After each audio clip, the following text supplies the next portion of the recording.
Pushing was obviously the most intense, but it was the most incredible because just witnessing my body like do that on its own. I didn't for 1 second like push myself. It was just my body doing it for me. Welcome back to the Pain-Free Birth podcast, friends. I am really excited about this birth story today. I'm sitting here with Jenny Duke, a mom of two from Texas, who's sharing her story about her vaginal birth after a cesarean with her second born. And get this, a 10-pound baby.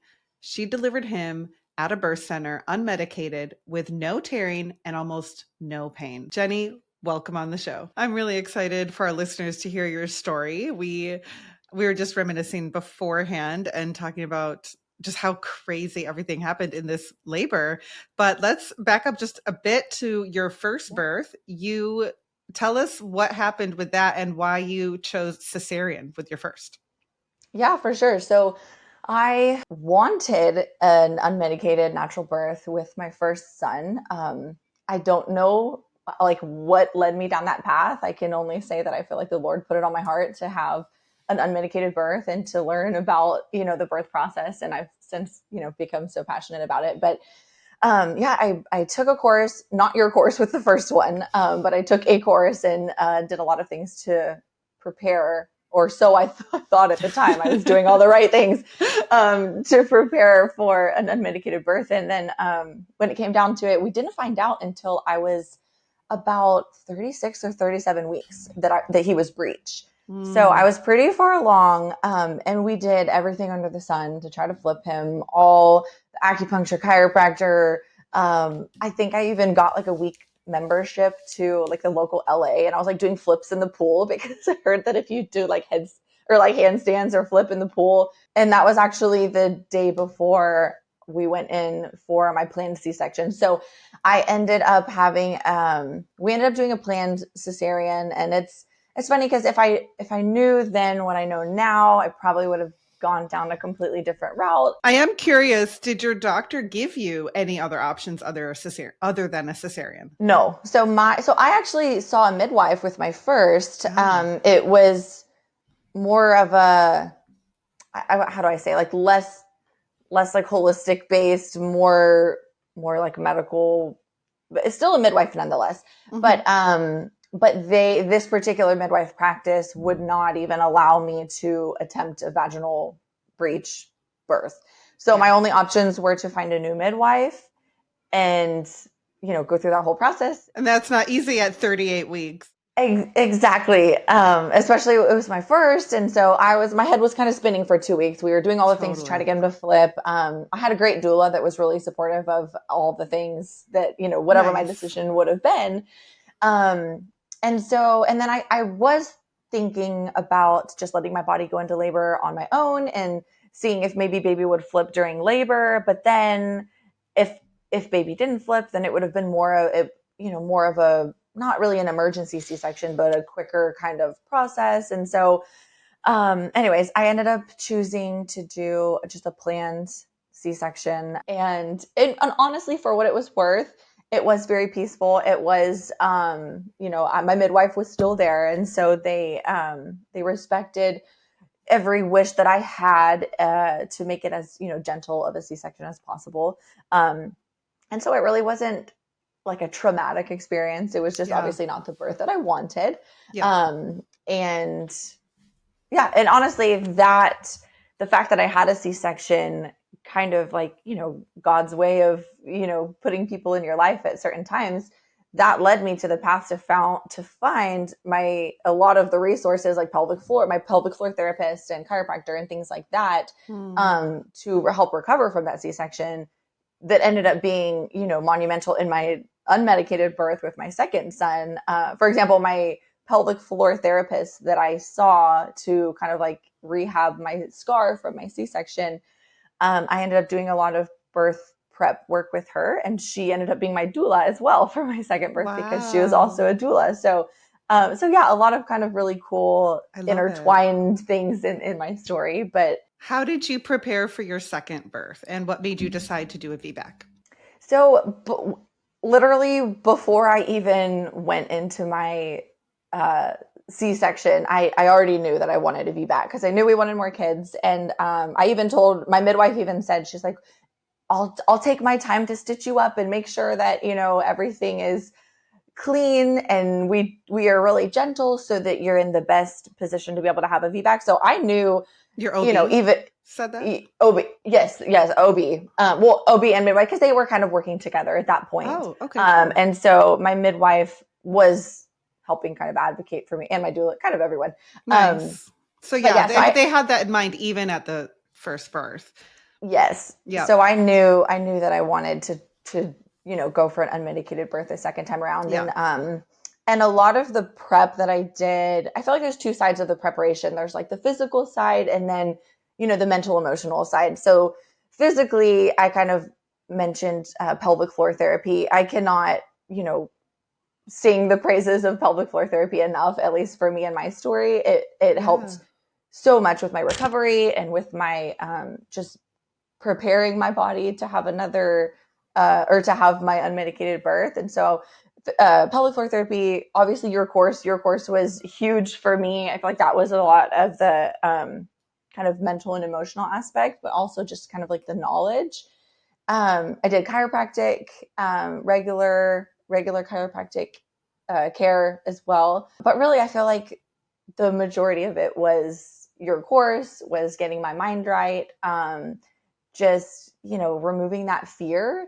And yeah, it was just, I feel like you looking back, you don't know until you experience birth. Then you're like, oh, wow, that was really helpful in that moment. And so, I went through the course, but it wasn't until I was, in those moments in labor that I was like referencing back to your course, like, oh, my body's doing this. Oh, like when his head came out and I was waiting for his body to come out, I was like, it's okay if it takes a while because his body has to, shift around. And so like thinking of those things that I learned in your course just helped me stay calm, helped remove the fear. So because then it's not a mystery like what your body's doing or exactly why it's not doing something we think it should be doing, but it is actually doing a lot, and it's working hard, and there's a purpose behind every stage.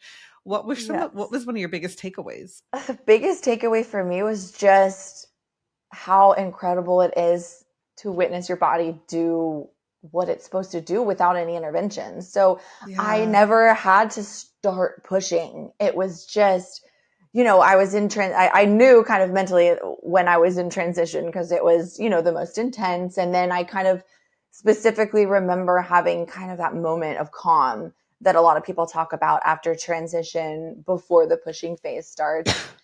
And whenever I kind of went from, those intense contractions to starting to feel the urge to bear down and push, I remember looking at my midwife at one point and I was like, I feel like I need to push. Do I need to push? And she was like, she said, just keep doing what you're doing. Just keep doing what your body is doing. Nice. She didn't tell me to push. She didn't tell me what to do. And I think that was, gosh, just so incredible to like witness my body just start to push and get more intense and just like push my baby out. I didn't do that. My body just did that. Like it was just insane. Truly, that is probably the biggest differentiator from what I hear of all the women I've interviewed, of people who just follow my account and consume my content for free and women who actually invest in the course, is the pushing stage. And they have so much more confidence and know exactly what their body's doing and know how to work with their body versus it kind of like everything's great, but then pushing was really hard and painful. And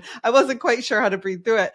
And I love hearing that you felt confident and that you were noticing and observing your body doing exactly what you learned it would do. It's so fascinating to me. Like you said, you were in transition, then your body just started pushing. Like there was no, let me check you and make sure you're 10 centimeters. Let's get you in position and hold your breath. Like the way that we see and often experience in hospital births, it's this huge derailment from we're having this beautiful physiological birth and now all of a sudden we're going to start pushing and everything shifts, everything changes when we start trying to manage birth and everyone comes in the room and you've got nurses and doctors coaching you or yelling at you sometimes even about holding your breath, and it shifts away from physiological birth, away from mom's intuition.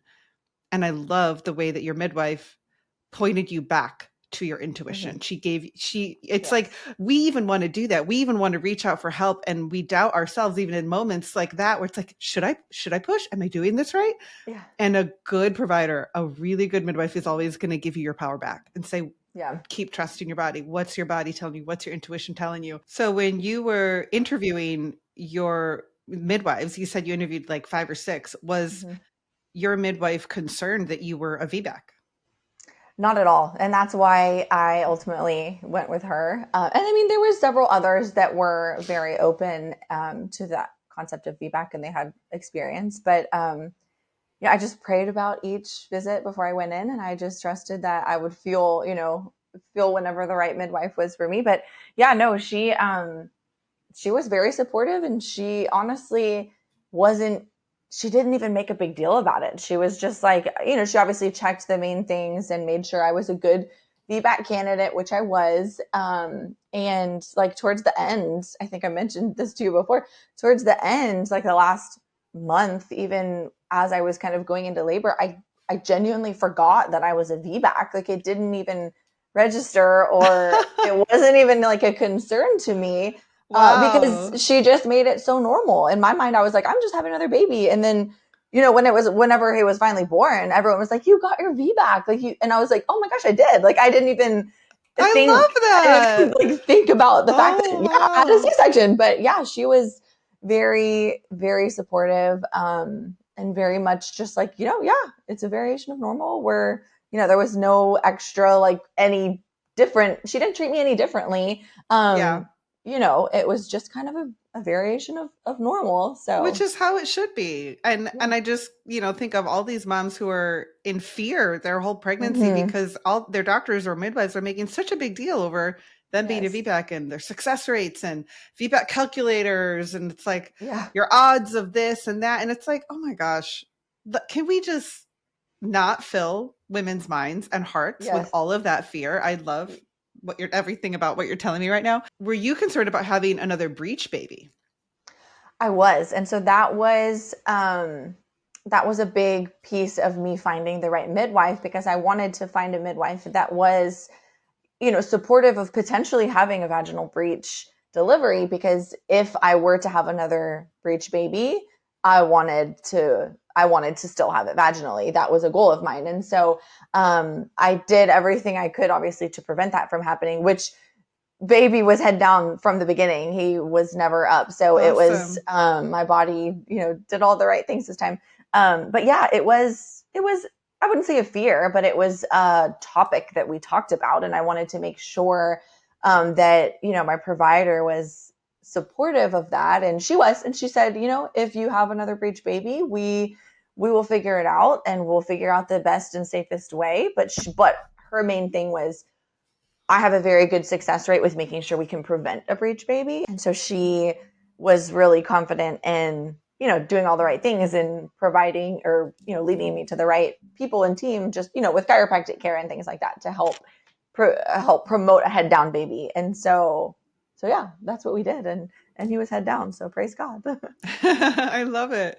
So you chose an amazing birth team. You're really prepared. You had your pelvic floor, your chiropractor, your midwife who's breech trained or comfortable delivering breech, and not freaked out at all by a VBAC. Like you are, this is how you do it, ladies. I hope you're taking notes. If you have had a VBAC, like set yourself up for success. There is a way that will increase your odds of having a successful VBAC. And I love that she wasn't nervous. You weren't scared. You even forgot that you were VBAC. It's amazing. So when you finally did go into labor, tell us about that. And not to mention, you went overdue, didn't you? How far along were you when you went into labor? Yes, I was 41 in 4 days. So just 3 days shy of 42 weeks. And that was probably the hardest part, just waiting those last. If you have gone overdue, my heart goes out to you. Oh my goodness. It was mentally and emotionally really challenging. But yeah, once again, my midwife, incredible. My doula, I just had the best birth team, but my midwife was so supportive of it. She was like, just take it one day at a time. I was the one that was like, what do we do? What are natural induction, techniques that we can do? I think it's because I was so scared of Pitocin. Like I didn't want to get to 42 weeks and then have to like, I don't know. But Induce. yeah, I didn't want to have to medically induce. But yeah, I was the one that was like, what can we do? And she was just chilling. She was like, you're fine. And sure enough, she was right. She was right. But yeah, so when I finally did go into labor, I had been having prodromal labor symptoms for probably like 48 hours. But I was, texting her like, I think I'm in labor. And I'm like, wait, no, it's not it. But I was just, like intense cramping, very irregular contractions that weren't super intense, that sort of thing for a few days. But when I finally went into labor, I woke up at like midnight and I was like, oh, these feel like they might be real. And it was funny because I like felt a bunch of movement. Like I felt baby, it felt like he was like kicking a whole bunch or like doing somersaults. And then all of a sudden my contractions were coming every 2 minutes. And I was like, okay. Cause I was waiting for, like the 5-1-1 rule where they're 5 minutes or 5 minutes apart for an hour and lasting a minute long. Yeah. Mm-hmm. I was waiting for that. And I went straight from like every 7-8 minutes, every 2 minutes. And I was like, what is going on? Wow. And so at that point, and they were really intense and they were on top of each other and they weren't slowing down. And that's when I called my midwife and she gave me a few positions to kind of get into, like mile circuit, the first position in the mile circuit. And she's like, have a few contractions there, because she thought that baby was, just kind of trying to get in the right position. Mm-hmm. And sure enough, things calmed down a little bit, intensity wise. But from that point on, my contractions until he was born at 2:30 that afternoon, they were pretty much every 2 minutes. So Wow. I completely like skipped over that every 5 minute phase. But it's funny because in hindsight, after, talking with my midwife and my doula and everything, I was like, I wonder if my body just knew that it had to work extra hard to get this baby out that was, Mm-hmm. That was a spoiler big alert, very baby. big baby. And so it's like, I wonder if my body just knew, like, we Yeah, gotta work harder. it does know. It's genius. Yeah. We got to the birth center at about 7:30 or 8 a.m. And of course it was a Monday morning and it was raining. It was rush hour traffic. It was like horrible. I sat in the back. My husband like created a little pallet for me. We put the seats down because I was like, I can't sit. I need to like be on all fours. And so, Especially with every 2-minute contractions. Yeah. yeah, so I was on all fours. And honestly, even though it was early labor and they were technically the least intense contractions I was going to have, that was when I was at home and in the car was honestly was kind of the worst part for me. And I think it's because I know you talk about this a lot in your course. I was letting fear creep in a little bit there in the beginning. And I was, when contractions went from 7-8 minutes to every 2 minutes, I was like, oh my gosh, am I gonna have the baby in the car? Are things like actually happening faster than I think? And Yeah. the contractions were just feeling intense, and I was like, this is only the beginning. How am I gonna make it to the end? Like all of these thoughts were Yeah. flooding my brain. And then when we finally got to the birth center, I was able to relax and have more of a calm, just a calm environment. And then from Mm-hmm. there on out, even though my contractions obviously got much more intense, they were a lot more easy to manage because I was just in a different mental state. And Yeah. um, yeah, it's Were they less incredible what. painful after you arrived? Yeah, I would say yeah. Because my mom was in town, and I remember my mom. She was like, "I think you're in transition," and this was when I was like still at home. I hadn't even left yet, and I was like, "No, mom, I don't think I am." But she was like, "Why is it?" Um, Yeah. but yeah, once we got to the birth center, I 100% can say they were much less painful, like more intense, but less painful, if that makes any sense at all. And I Totally. think Yeah. that's kind of what your course is all about. And I never, even when people ask me, like, oh my gosh, you gave birth with no medicine to a 10-pound baby, like, was it painful? And I find myself saying it was intense. It was intense.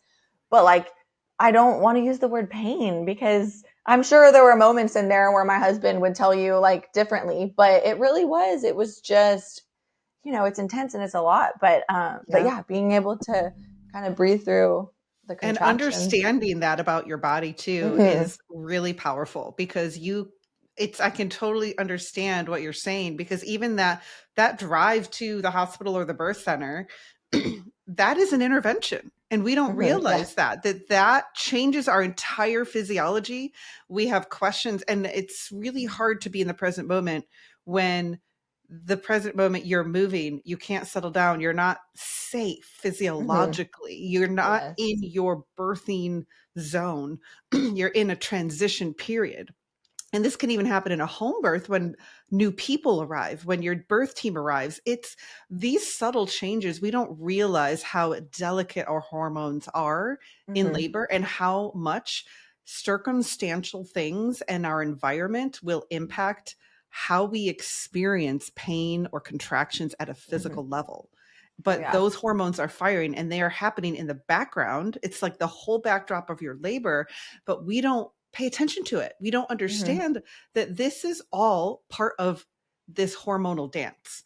Yeah. And what my mind's doing, what my body's doing, what my thoughts are telling me, what my beliefs are telling me, what my fears are telling me, and the environment, how that's informing all of that is going to have a direct and immediate implication on how my brain perceives the pain signal or perceives the contraction. And you can have a contraction. The strength of your contraction could have nothing to do with the pain level of your contraction. To your point, like your contractions were much stronger once you got to the birth center because you went into transition then, but they were more painful in the car ride. Like, this is the part that I think so many people don't understand. And this is truly like the brilliance of our bodies and our physiology. So tell us, once you got to the birth center, what happened next? So whenever I got there, my midwife, she did check me. She asked me everything. She's amazing. Everything she did, she obviously got my consent, but she did ask me if she could check me to see how far along I was. And then she asked me if I wanted to know, and I said no, which I so much appreciate that she did that, because if she would have just like blurted out, because after she told me after I was between a 3 and a 4, and I probably would have told you that I would have guessed I was at like a 7, because obviously the car ride, like I mentioned, you've been having some intense back-to-back contractions. That would logically make sense. Good thing she didn't tell you. So she asked me if I wanted to know, and I was like, I don't think so. But immediately I labored on like a birth ball for a while with my husband, and then I got in the shower for a while. That was because I was immediately asking, I was like, can I get in the tub? Can I get in the tub? And they were like, no, let's try to wait on the tub, which I'm so grateful they encouraged me to wait on the tub, because, when I finally did get in the tub, I feel like it was that much more relaxing and almost like a pain reliever, just like get in the tub. But I labored in the shower for a while. And honestly, it was pretty uneventful we got to the birth center at about 8 a.m. and he was born at 2:30. So in those 5-6 hours, it was, I labored on the birth ball, I labored in the shower, we came back out, and it was pretty peaceful. My doula she dimmed the lights, and I had little candles and stuff going. Nice. What was transition like? I think they were kind of feeding off of my just vocalizing through my contractions and the things I was saying. They assumed, because she never checked me to know if I was in transition, so she was just kind of going off of what was that your only vaginal check when you got there? It was. So I had one more, but it's because I had a slight cervical lip, and so whenever she released that was right. I guess that was right around transition. So I had got in the tub, labored in the tub for a while. No, that was probably after transition, because I was already kind of like starting to push. So yeah, she didn't really do any more. Well, yeah, just that one check whenever we got there. And so I got in the tub, and immediately when I got in the bathtub, I don't even know what overcame me. I was just like, I remember like tears just fell as soon as I laid in the tub. Like, I don't know why. It's because like mentally I knew that I was like so close, and things were just, it just like felt so good to be in the tub. Like a release, like an emotional, physical release. It really was like a physical, emotional release. I just like, and I remember so specifically, it must have been like right in the middle of transition, right after transition, right after things were so intense.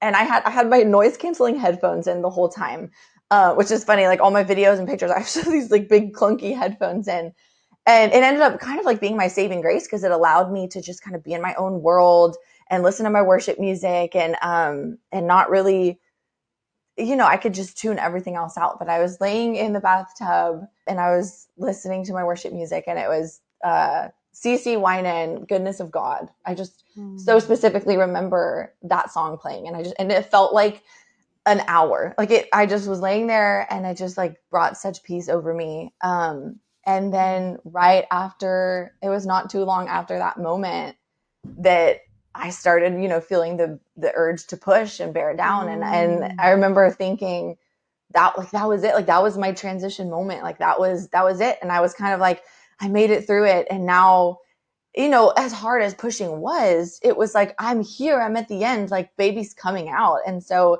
it gave me like an extra sense of just motivation and encouragement, and just, knowing that I was so close to meeting my baby. And that's whenever, slowly I started to feel the urge to push. And then really when the urges were intense and I was like really bearing down, pushing, about to start crowning, is when my midwife was like, I think we might have a slight cervical lip.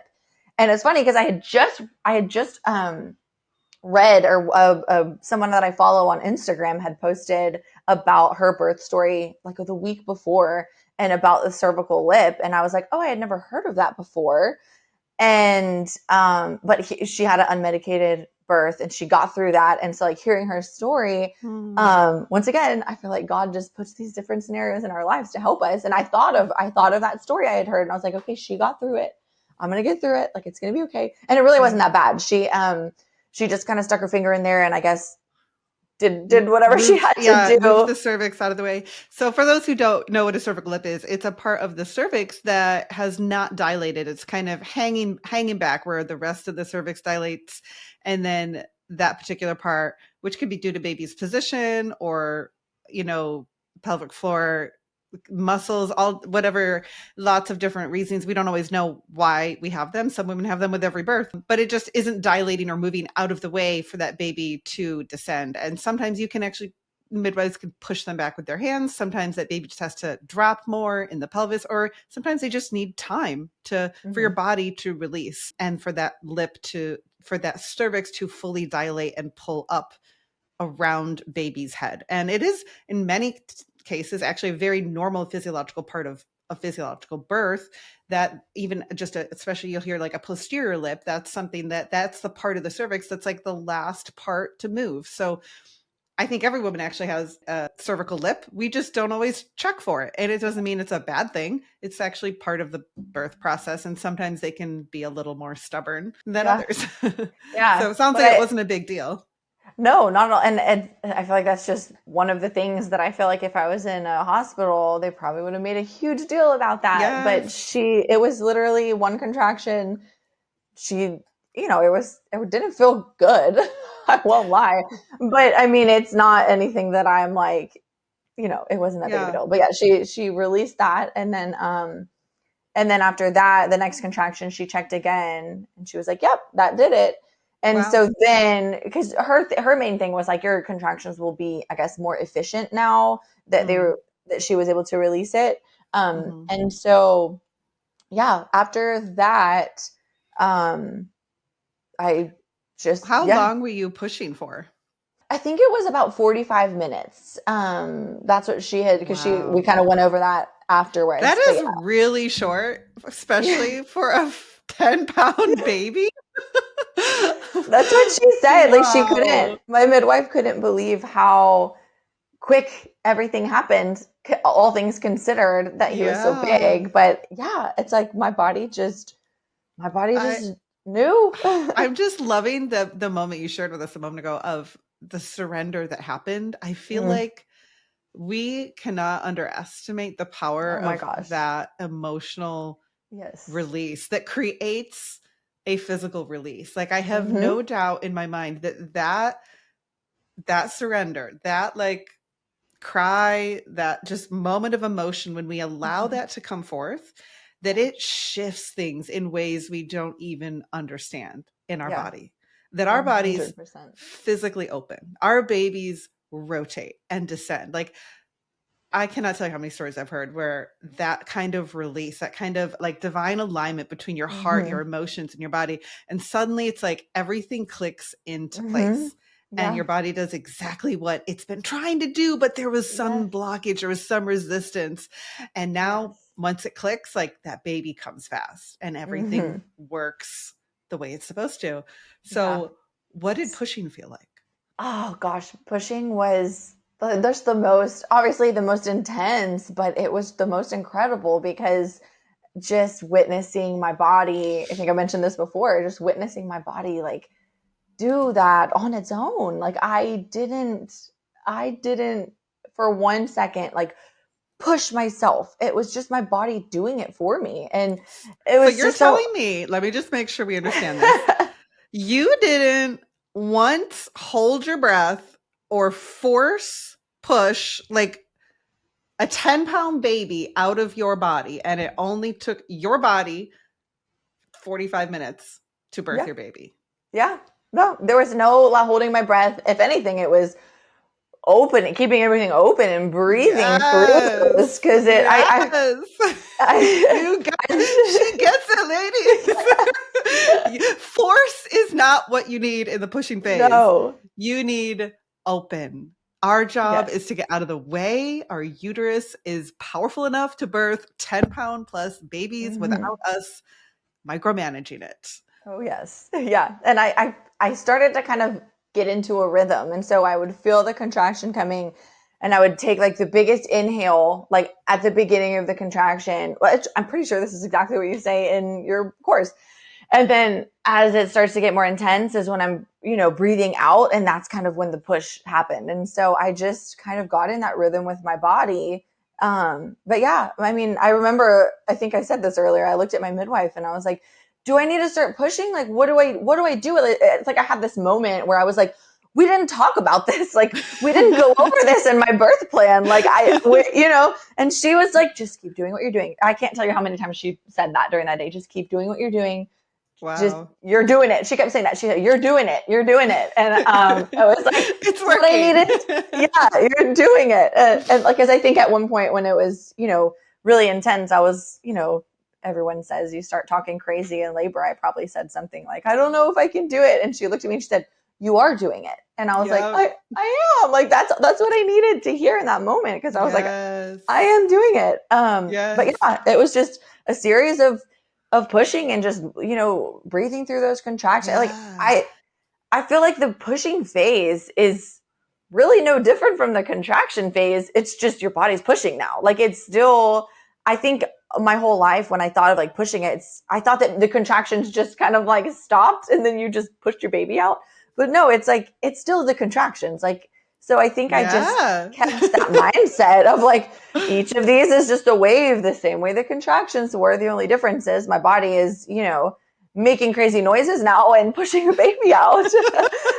But there's a different centrifugal force and direction, but it is still contractions that you feel. And your breath is so important in this phase and how you're working with your body, because it's so easy to get in our head and try to think we have to add to the strength of the contraction or add to the push force. And there is so much force happening. And I truly believe this is why you didn't tear because you allowed your body's centrifugal downward force from your uterus to actually push your baby out rather than you shoving that baby down with your pelvic floor muscles, which is how they teach you to push in a hospital. Yeah. And the fact that you did not tear, other than like a tiny little tear with a 10-pound baby, like, I know. Unreal. Mic drop, Jenny. I've had this conversation so many times because I've had friends that have pushed out a 6-7 pound baby and they have torn huge tears. And like you said, I truly believe it's because they push too hard or they have the epidural. They can't feel what they're doing and they just push so hard. But yeah, my body, it was the most incredible thing. Just ladies, this is what is possible. This is what is possible. You don't even know how genius your body is. You just have to learn how to work with it. Yes. And all of that's in the course. The whole pushing, like that's probably my favorite module, honestly. I do a deep dive into that, and that was my favorite too. I think there was a few, what was it that you did? Like climbing the mountain and birthing in the glory and the yes, mountain, the that whole stages. episode, I kind of referenced that a lot because I was like, oh, just it's so this relatable. like spiritual analogy of what labor is like, and I allude it to climbing a mountain, and I call it the Mount of Transformation. Because it is hard work. We can't minimize that. Like, pain-free birth is not like you get an epidural and you're numb and you don't feel anything. Like, no, you are climbing a mountain, girlfriend. Like, this is hard, but it's so rewarding. And those spiritual transitions along the way, when you recognize them, it's like God's showing you like that little signpost when you see like a trail marker. If you've ever climbed a mountain, you see these trail markers on the trail and you're like, okay, I'm on the right path. I'm still on the right path. And it's like God showing you those little trail markers. Like, yeah, girl, you're right where you're supposed to be. This is what's supposed to happen. That's such a good, that's just such a good analogy because I just thought of that just now.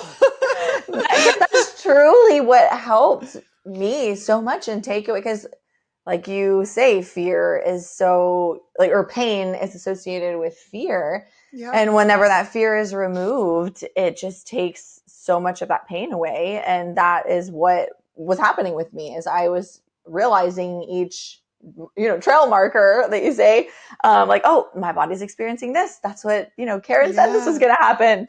Oh my gosh, this makes me so stinking happy. I love it. So what happened when you started feeling this crowning, your baby is there? Praise the Lord. Like, what happened next? Yeah. So I had been, my eyes were closed for probably a solid like 2 hours straight without even opening them. And the lights were dim. So and I remember perfect. Perfect. Love it. And I remember my midwife saying something about blood.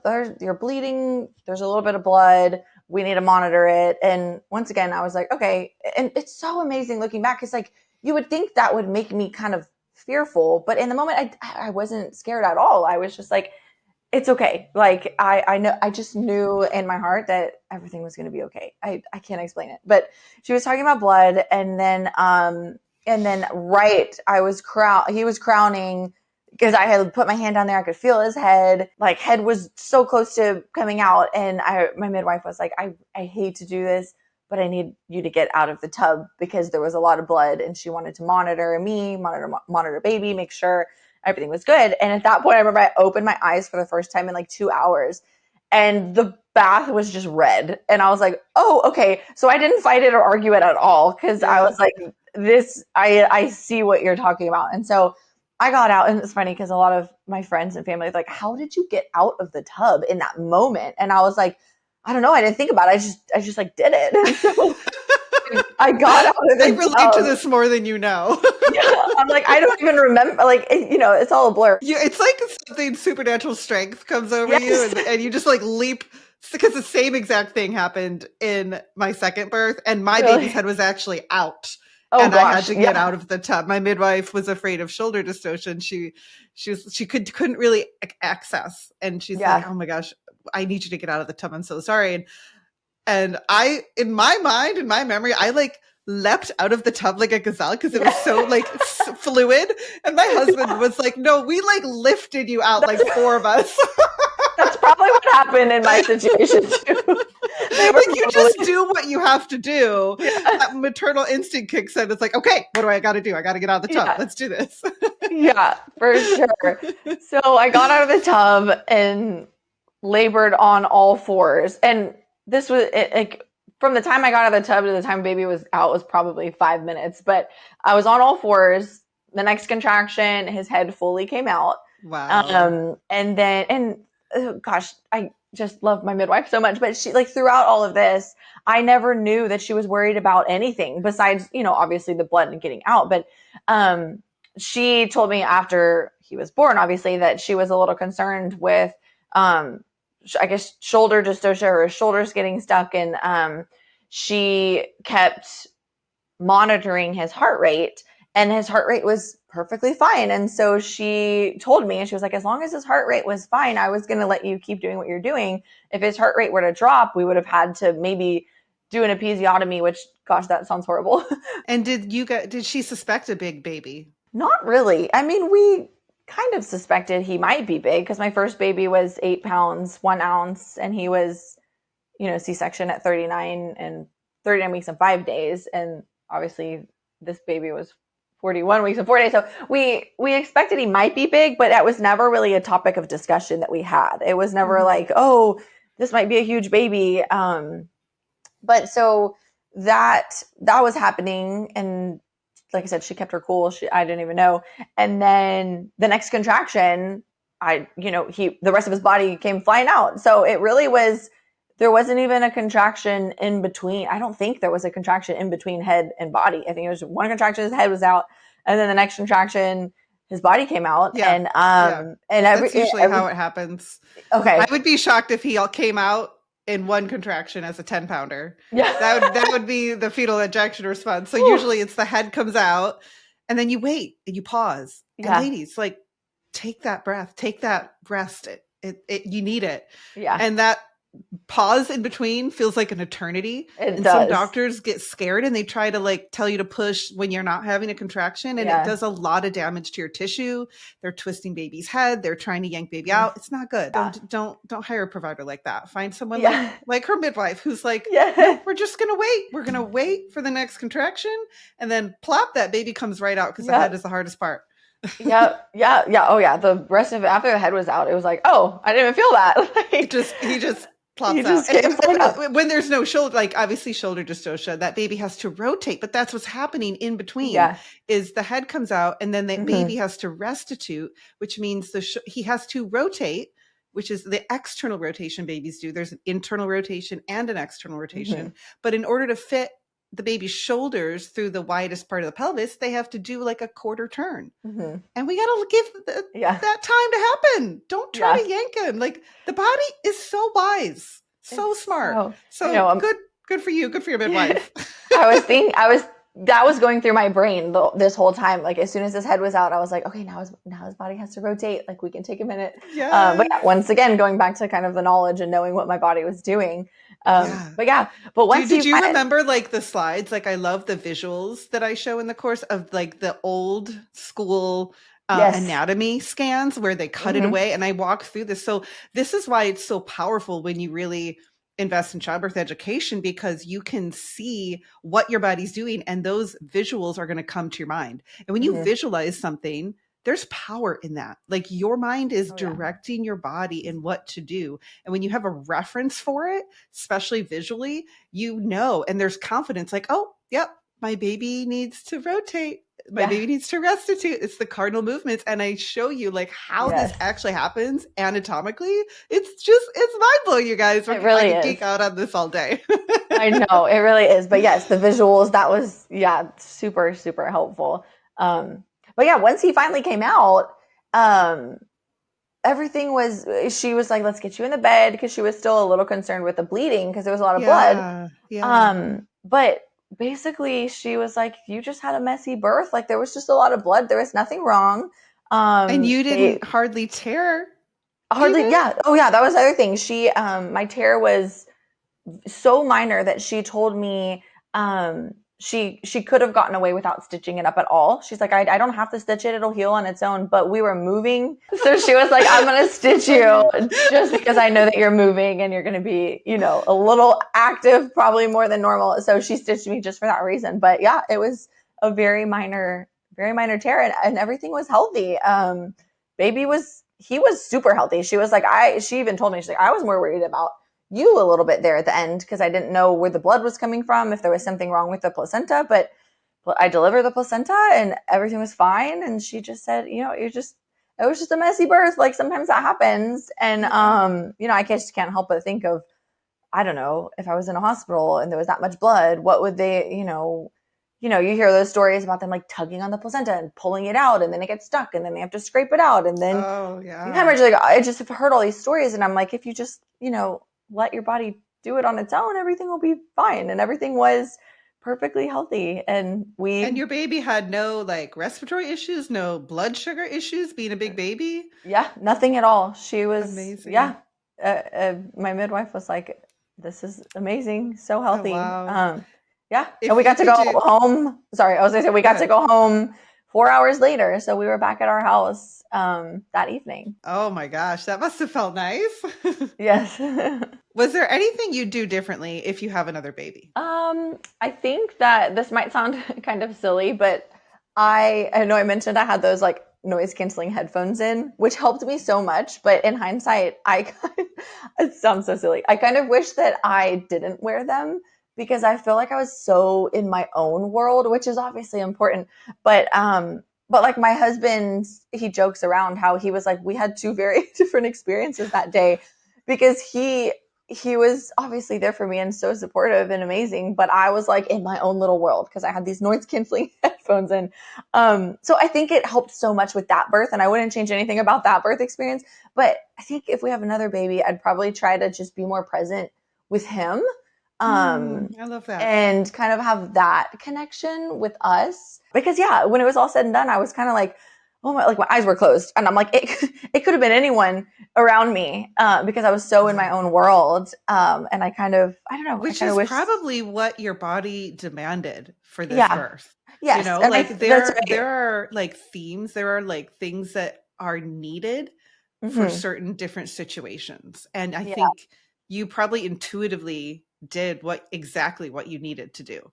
yeah, yeah. I And your agree. next birth might be more about intimacy and connection Yeah, and enjoying that moment together. And I love that we get to throw that fleece out to the Lord and have a say yes, and aim our desire towards that yeah. birth.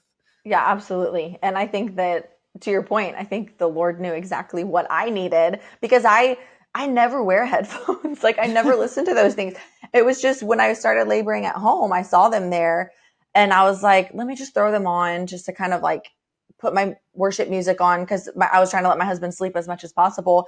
Um, and yeah, they ended up just staying on my head the entire time and helped me so much. But yeah, I I feel think like a bunch of women are going to add noise canceling no, headphones to their baby registry now. I yeah, do recommend them. I'll put my favorite pair in the comments there. It's a yeah, worthwhile investment, especially if you yeah. want to focus and be in your zone, Yeah. especially in a hospital setting where there's even more Oh distractions. I my would gosh. If I was in a recommend it. hospital setting, I would need those. It's even to your point earlier, like how the car ride was an intervention, maybe not a medical intervention, but still an intervention. Even I It's had a those had disruption. Yeah. disruption. Yeah. I had those headphones in, and even when my husband or my Mm. midwife or my doula like needed to say something or ask something and they just kind of lifted it up, I was like, no, no, no, no, no, like leave it on, because even just that little bit of disruption kind of like threw me out of whack. Wow. But Yeah. yeah, I think next time, now having gone through it and kind of experiencing the whole unmedicated birth, I think yeah, it might sound silly, but that's probably the only thing I I would love it. No, change. that's a great And answer. and I want to actually have a water birth because I mean, like I said, I wouldn't change anything about this birth. But I think next time I would try. Well, obviously I wanted that this time, but yeah, to have an actual water birth versus versus a birth next to the next to the tub. Finish it in the water this time. Yeah. Yes. I Exactly. mean, honestly, birthing in hands and knees was probably the best position for Yeah. your 10-pound Probably. baby It's probably what I to needed to allow the do. most space in your pelvis. Not that he couldn't have come out in the water too, but that was a good move. If you could give advice to anyone who is desiring an unmedicated VBAC, what would it be? I think the biggest piece of advice is to commit. Like, don't. I've heard so many women say, like, "Oh, I'm going to try for an unmedicated birth, but if it gets too intense, then I know that the epidural is there, or Mm. we'll try. We'll see how far we can get." And We'll I see think how we that go. Yeah. yes, and if that's what you want and you're okay with an epidural, then obviously by all means make your own decisions. But if you truly, truly want the unmedicated experience, completely commit to it and don't have that even be a backup option. That's one of the reasons I chose birth center over a hospital because I knew that I needed that was like my way of committing. There's no epidural at a birth center. I have to get through this. And so I think just mentally committing early on and doing everything, doing the birth course and prepping my body with, pelvic Yeah. floor therapy, chiropractor. There's all those other things you can do, but you can prepare as much as you want, but if you're not mentally, emotionally ready for it, then it's going to be really hard, or you're going to succumb to that epidural. So I think that's the biggest piece of advice is That's just true.